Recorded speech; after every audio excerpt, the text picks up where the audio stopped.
Mari kita bersama-sama membuka kitab suci dari Yohanes. Injil Yohanes.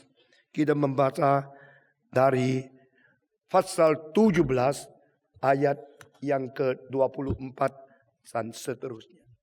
Injil Yohanes pasal 17 dari ayat ke-24 dan seterusnya. Setelah mendapatkan, mari kita sama-sama mendengar. Ya Bapa, aku mau supaya dimanapun aku berada, mereka juga berada bersama-sama dengan aku. Mereka yang telah Engkau berikan kepadaku, agar mereka memandang kemuliaan-Ku yang telah Engkau berikan kepadaku. Sebab Engkau telah mengasihi aku sebelum dunia dijadikan. Ya Bapa yang adil, memang dunia tidak mengenal Engkau, tetapi aku mengenal Engkau. Dan mereka ini tahu bahwa Engkaulah yang telah mengutus aku. Dan aku telah memberitahukan namamu kepada mereka, dan aku akan memberitahukannya, supaya kasih yang Engkau berikan kepadaku ada di dalam mereka, dan aku di dalam mereka. Inilah kalimat terakhir di dalam doa syafaat seorang pengantara yang satu-satunya. Inilah kalimat terakhir untuk menyempurnakan doa syafaat seorang imam besar. Inilah doa kalimat terakhir daripada permintaan seorang juru selamat dan seorang penggembala yang agung dari gereja kepada Bapaknya. Saudara-saudara, di dalam seluruh kitab suci tidak ada pasal yang mempunyai keunikan seperti pasal ini. Anak Allah berbicara kepada Bapa, Allah Bapa, dengan rahasia. Setiap kalimat diingat, dicatat, ditulis, diturunkan kepada kita melalui rasul yang paling muda, Yohanes. Saya tidak habis-habis bersyukur kepada Tuhan. Yesus tidak lupa memanggil Yohanes. Apa yang dilakukan oleh Yohanes tidak mungkin dikerjakan oleh Petrus. Apa yang dikerjakan oleh Yohanes menyambung lebih 30 tahun setelah Petrus dan Paulus mati. Jikalau tidak Yohanes, kita tidak pernah mengetahui pasal 3 ayat 16. Demikian Allah mengasihi isi dunia sehingga dikaruniakan anak yang tunggal itu, supaya barang siapa percaya dia jangan binasa, melainkan beroleh hidup yang kekal. Jikalau tidak Yohanes, kita tidak pernah mengetahui kalimat Kristus mati bagi kita. Inilah kasih. Dan kita juga harus mati bagi saudara-saudara. Jikalau tidak Yohanes, kita tidak pernah tahu mengapa orang bersifat agama, pimpinan agama seperti Nikodemus harus diperandakan pula. Jikalau tidak Yohanes, banyak hal yang hilang daripada kitab suci. Ini seorang pemuda, masih muda, dipanggil sampai tua, setia sampai mati. Jikalau tidak Yohanes, tidak mungkin mengetahui kitab suci bagaimana bisa digenapi. Karena Tuhan pakai Musa menulis ciptaannya, dan pakai Yohanes menulis akhirnya.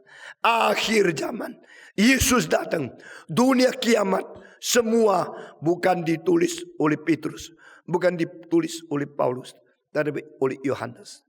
Dan Yohanes di dalam pasal 17 mencatat setiap huruf, setiap kalimat doa daripada imam besar untuk umatnya di dunia. Pasal 13 ayat pertama mengatakan Yesus mengetahui waktu dia di bumi sisa sedikit, maka dia mengasihi mereka. Dia mengasihi mereka sampai kesudahan atau sedalam-dalamnya. Pada waktu Yesus Kristus mengetahui tidak lama kemudian dia akan dipaku di atas salib, maka dia berdoa kepada Bapa. Di dalam doa ini kita melihat beberapa butir yang paling penting, yang paling besar. Dan dia menyebut Allah Bapa. Dia menyebut Bapa yang suci. Di dalam ayat tadi dia menyebut Bapa yang adil. Bapa yang adil. Righteous Father. Holy Father. Ini kalimat tidak sering muncul di dalam Alkitab. Ini memang sifat ilahi, tapi keluar dari mulut Yesus Kristus. Saudara-saudara, di dalam ayat-ayat yang terakhir, dia berkata beberapa poin yang penting.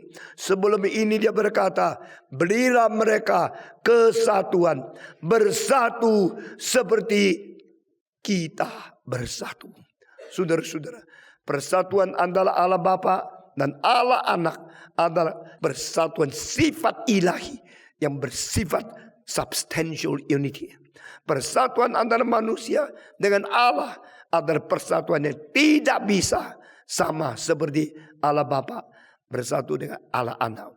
Maka persatuan antara manusia dengan Allah hanya bisa disebut the union in Christ. The union with Christ. Karena dia sifat ilahi, kita sifat manusia. Dan gabungan persatuan ini berlainan dengan persatuan antara Allah Bapa, Allah Anak, dan Allah Roh Kudus. Tetapi dia berkata, biar mereka bersatu seperti kita bersatu. Sehingga kita akan menemukan bagaimanakah gereja mungkin bersatu. Gereja selalu ingin bersatu. Apalagi orang yang pakai istilah, mari kita bersatu, yang tidak jujur. Saudara-saudara, di dalam abad ke-20, gereja pecah menjadi gereja paling banyak. Tapi gereja mengidamkan bersatu dengan mimpi-mimpi yang paling palsu. Saudara-saudara, bukankah kita melihat banyak orang ingin gereja bersatu? Banyak gereja ingin persatuan-persatuan. Tapi semua tidak jujur. Karena persatuan yang dislogankan itu hanyalah datang ke gerejaku. Mari kita bersatu di sini. Kenapa bersatu di sini? Kenapa bersatu tidak di Vatikan? Kenapa bersatu tidak di Jenewa? Saudara-saudara, iklan persatuan dan idaman persatuan yang palsu sudah membuat banyak gereja penyeleweng menjadi gereja paling besar. Itu sebab saya dari muda saya melihat tipu muslihat dari iblis dalam memecahkan gereja. Makin lama makin berslogan bersatu, tapi makin palsu. Yang sudah bersatu di dalam satu kelompok yang salah, sulit keluar lagi untuk bersatu sungguh-sungguh. Dengar baik-baik. Itu sebab saya berkali-kali berkhotbah di sini. Pada waktu gereja yang ajarannya salah, makin bertumbuh, itu bukan makin mulia, makin malu.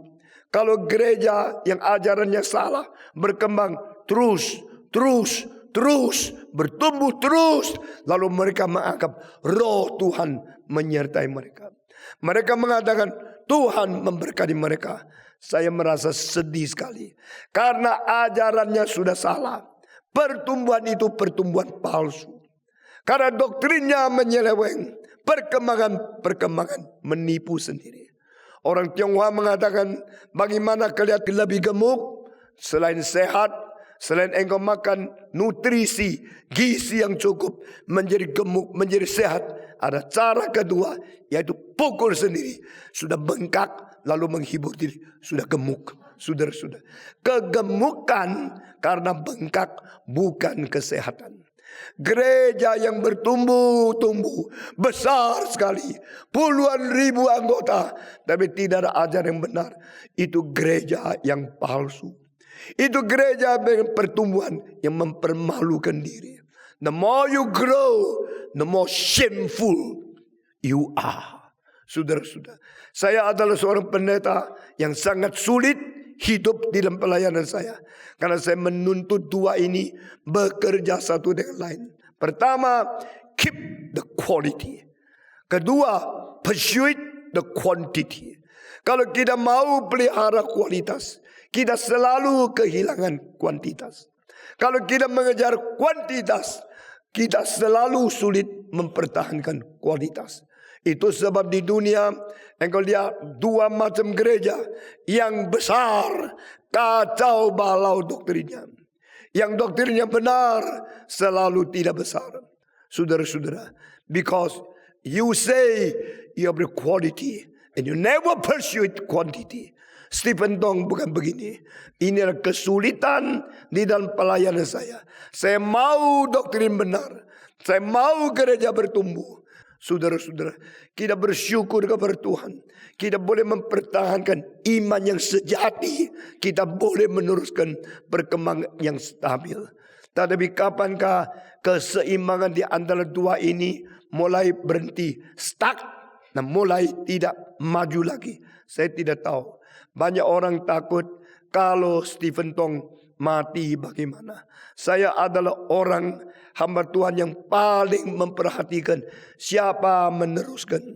Saudara-saudara, selama 56 tahun setengah, saya percaya hanya saya satu orang yang terus berteriak, pemuda-pemudi, muncullah, serahkan diri di hadapan Tuhan untuk meneruskan pekerjaan Tuhan. Saudara-saudara, harus ada orang meneruskan supaya bertumbuh. Tapi di dalam pertumbuhan kuantitas, jangan kehilangan kualitas.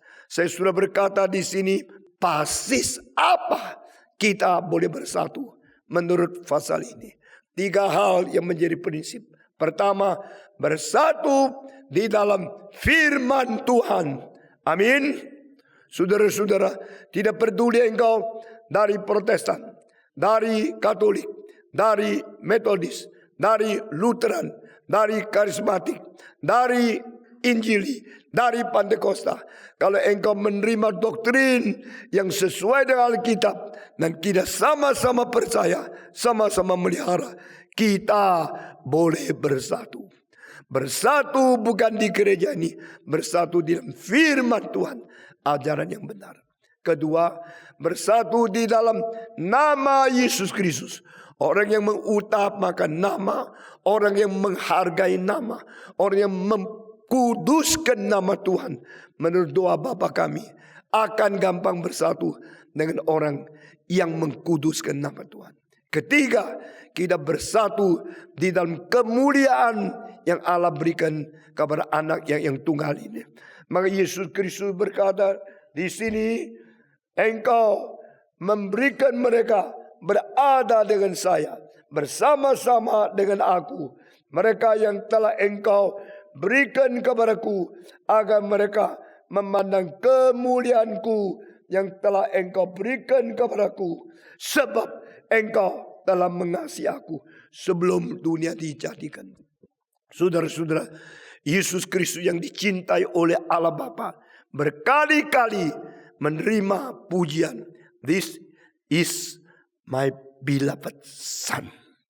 Listen to him. Ini anak yang kukasihi, dengarlah kepadanya.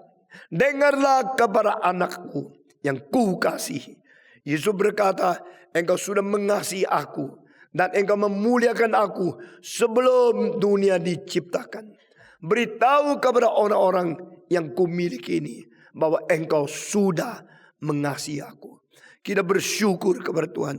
Jikalau kita sungguh-sungguh mengerti Yesus adalah anak Allah yang dikasihi, dan di situ kita diperintahkan dengar Yesus Kristus, maka kita tidak mungkin macet di dalam kemajuan rohani kita.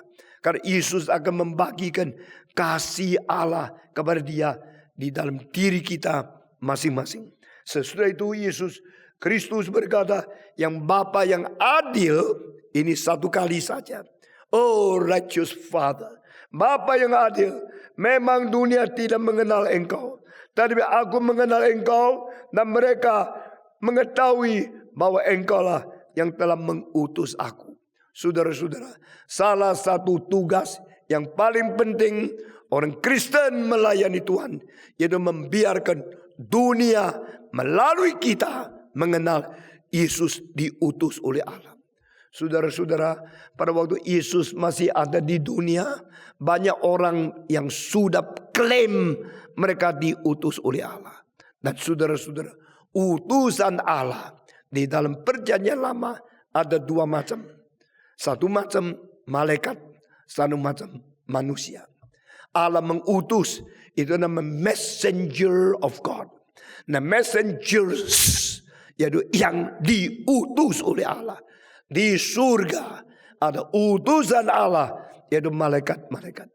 Pada waktu Tuhan mau menyatakan kehendaknya kepada satu orang, kepada satu bangsa, kepada satu negara, Tuhan utus utusan itu yang dari surga, itu namanya malaikat.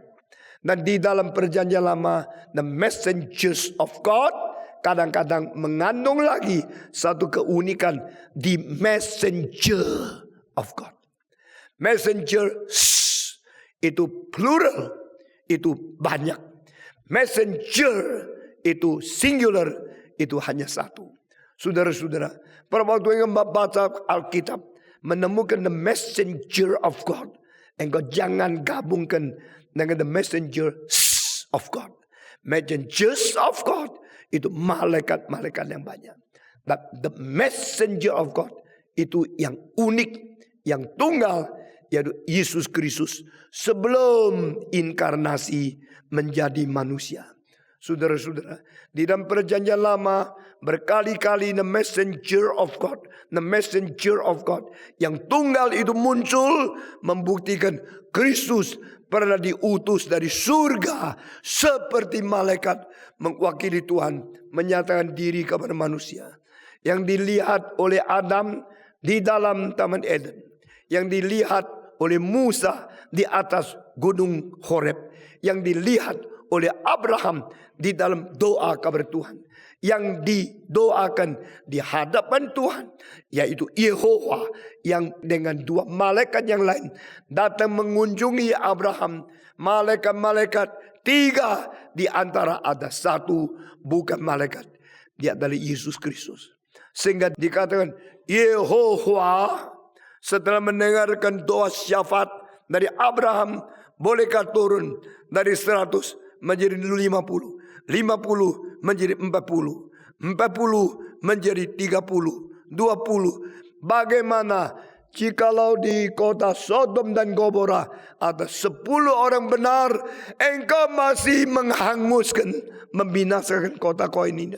Tuhan berkata, jikalau ada 10 orang benar di kota Sodom dan Gomora, saya tidak akan membinasakan mereka. Sesudah itu Yehova pergi, tidak lagi dengar doa Abraham lagi. Penawaran berhenti kepada 10, patokan terakhir. No more. If there are 10 righteous men, I will not destroy these cities. Lalu Yehova pergi.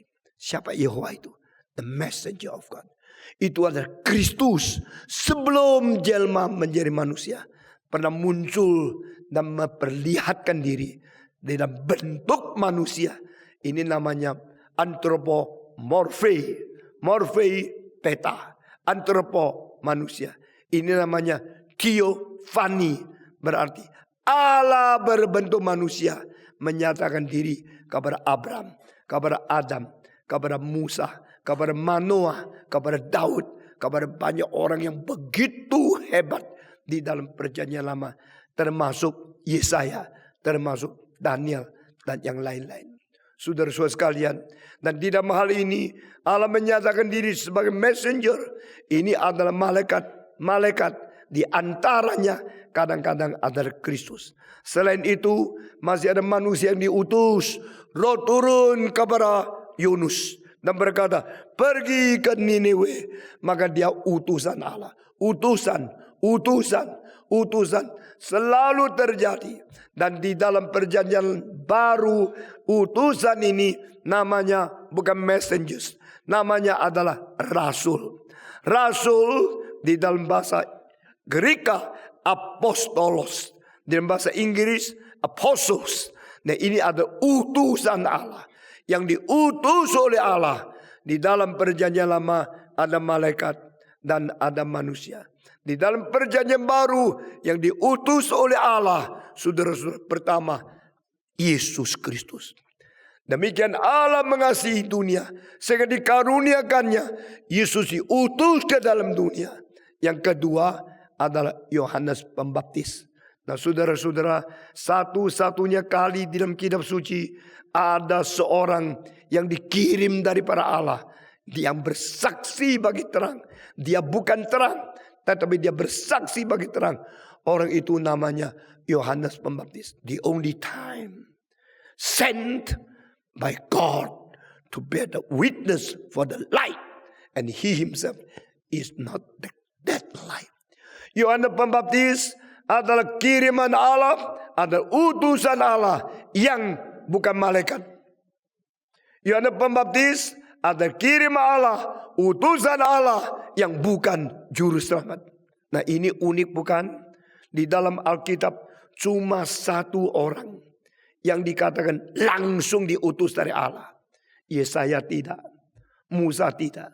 Musa mesti tunggu 80 tahun baru di padang belantara Midian dia melihat api membakar belukar, membakar itu duri-duri, tetapi duri-duri tidak remuk, tidak rusak. Dia mendengarkan panggilan Tuhan, mengutus dia, go to the Pharaohs and tell them, let my people go. Biarlah umatku pergi. Hei Firaun, engkau harus pergi. Lalu dia mengatakan, who are you who sent me to the Pharaoh? What is your name? Let people know that you sent me. What is your name, my Lord? Tuhan berkata, aku adalah yang ada dari kekal sampai kekal. Beritahu kepada mereka yang ada pada diri mengutus engkau. Diutus. Musa diutus umur 80. Daud diutus pada waktu dewasa. Yesaya diutus sesudah dia mulai berkhotbah. Dan satu hari masuk ke dalam bait Allah, dia melihat penglihatan yang besar. Tuhan mengatakan, who can I send? Here I am. Please send me. Ini semua orang diutus pada waktu mereka sudah dewasa. Sepanjang sejarah dari hari kejadian sampai hari kiamat, cuma satu orang yang diutus oleh Tuhan sejak belum lahir. Siapa dia? Yohanes Pembaptis. The only one sent by God from heaven. And he was filled with Holy Spirit even in the womb of his mother. Satu-satunya orang yang dipenuhi Roh Kudus pada waktu dia masih berada di rahim ibunya selain Kristus hanyalah satu orang, Yohanes Pembaptis. Ini utusan yang sangat berbeda. Tidak pernah di dalam sejarah ada nabi yang dipenuhi Roh Kudus pada saat masih di dalam rahim ibu. Hanya Yohanes Pembaptis. Injil Yohanes pasal 1 berkata, ada satu orang dikirim dari Allah untuk bersaksi bagi terang. Dan dia adalah Yohanes Pembaptis. Saudara-saudara, di dalam perjanjian baru, utusan Yesus, Yohanes Pembaptis sudah selesai. Baru Yesus mengutus 12 rasul. Nah ini tingkatannya berbeda-beda. Sebelum Yesus lahir, Allah mengutus Jibril, khusus Jibril, bukan kerubium, bukan pemimpin malaikat yang lain, tetapi Jibril berkata kepada Yusuf, ambillah istrimu Maria. Berkata kepada Maria, engkau akan melahirkan seorang anak. Jibril menjadi utusan Allah untuk mulai perjanjian baru. Sesudah itu 30 tahun kemudian, maka kita lihat utusan yang dari di rahim ibu dipenuhi Roh Kudus. Yohanes Pembaptis mulai berteriak di padang belantara. Setengah tahun kemudian Yesus menjadi utusan Allah. Dan Yohanes mengatakan, Yesus utusan Allah yang tidak ada bandingnya.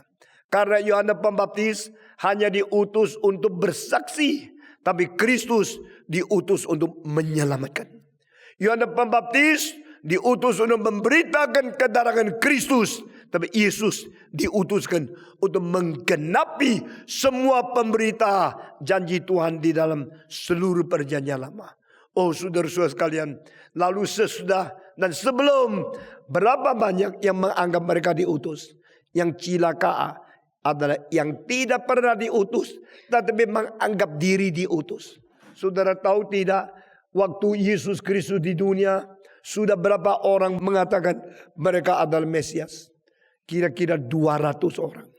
Di dalam ratusan tahun, orang Yahudi yang GR, yang rasa diri dengan Tuhan, mereka mengatakan, I am sent by God, I am the Messiah, yang mengatakan diri adalah Mesias. Kira-kira 200 orang. Maka pada waktu itu mereka harus teliti. Sudah lihat dengan jelas, akhirnya membuktikan bukan rupamu Mesias. Engkau bukan Mesias, engkau palsu.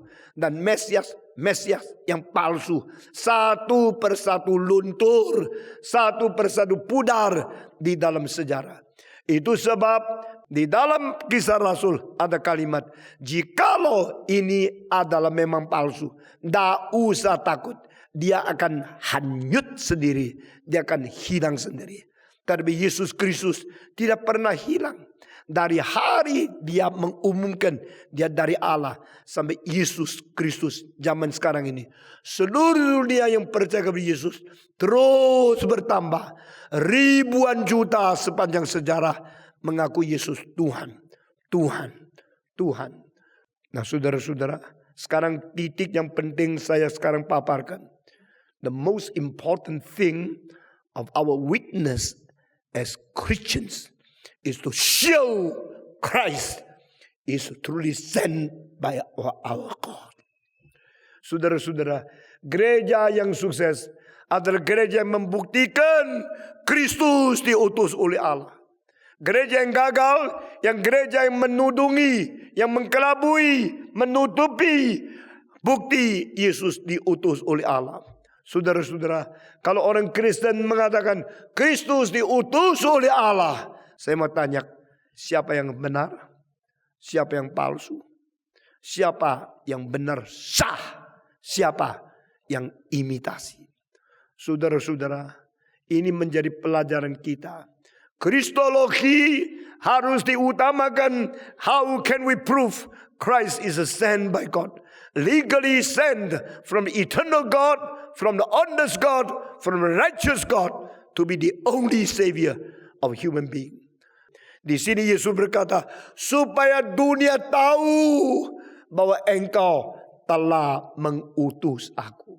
Saudara-saudara, are you sharing your understanding and your firm witness to tell the people Christ is the only one sent by God?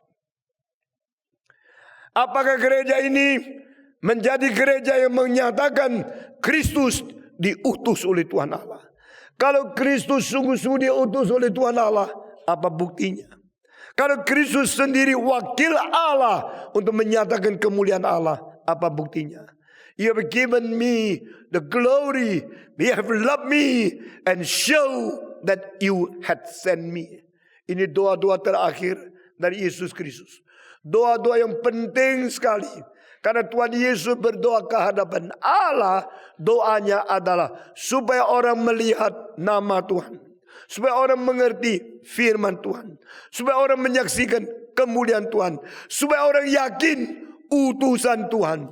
Ini semua akan menjadikan orang Kristen bisa bersatu. Saya saudara-saudara tidak pernah mengatakan cintailah GRI, ini satu-satu gereja yang penting. Saya tidak katakan kalimat ini.